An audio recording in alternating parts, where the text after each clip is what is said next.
அதிரசம் நீங்கள் ஆர்டர் பண்ணுறப்போ இதுதான் பார்த்தீங்கன்னா 1/4 கிலோ பாக்ஸுங்க. 1/4 கிலோ நீங்கள் வாங்குறப்போ வேறு ஏதாவது ப்ராடக்ட் வேணும்னா கன்ஃபார்ம் பண்ணிக்கோங்க. ஏன்னா அப் டு 1 kg வரலும் தான் அந்த ஷிப்பிங் சார்ஜ் 50 ருபீஸ்ன்றது. இந்த கஸ்டமர் பார்த்தீங்கன்னா 1/2 கிலோ அதிரசம் ப்ளஸ் பார்த்தீங்கன்னா 1/4 கிலோ ஸ்வீட் பொட்டேட்டோ பவுடர் எடுத்துருக்காங்க. எல்லாத்துக்கும் சேர்த்து தான் ஷிப்பிங் சார்ஜ் 50 ருபீஸ்ன்றது.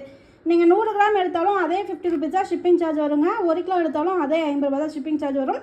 ஸோ நிறைய ஆர்டர்ஸ் பார்த்தீங்கன்னா 1/4 கிலோ அதிரசத்துக்கு என்கொயரி நிறையா வருது, ஆனால் ஷிப்பிங் சார்ஜ் இருக்கே அப்படின்னு கேட்குறீங்க. ஸோ நம்மளுடைய குவாலிட்டி நீங்கள் வாங்கி சாப்பிட்டு பார்த்தீங்கன்னா தான் தெரியும் எந்த அளவுக்கு இருக்குது அப்படின்றது. மாவரிசில் தான் போட்டுட்ருக்குங்க, ரேஷன் அரிசி அதெல்லாம் கிடையாது. ஆயிலுமே பார்த்தீங்கன்னா கோல்ட் வினர் தான்.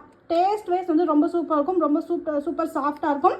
ஸோ இதுதான் 1/4 கிலோ பேக்கிங்கு சரிங்களா. இப்போ நீங்கள் இதை வாங்குறீங்க அப்படின்னா அதோட வேறு எதுனா உங்களுக்கு நீடுனா சேர்த்து வாங்கிக்கோங்க. ஷிப்பிங் சார்ஜ் ஒன்றா தான் கால்குலேட் ஆகும்.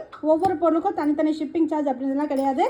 ஸோ அதிரசம் நேற்றுமே பார்த்தீங்கன்னா 35 கிலோ போட்டிருக்கோம். வேணுன்றவங்க என்கொயரி பண்ணி புக் பண்ணிக்கோங்க.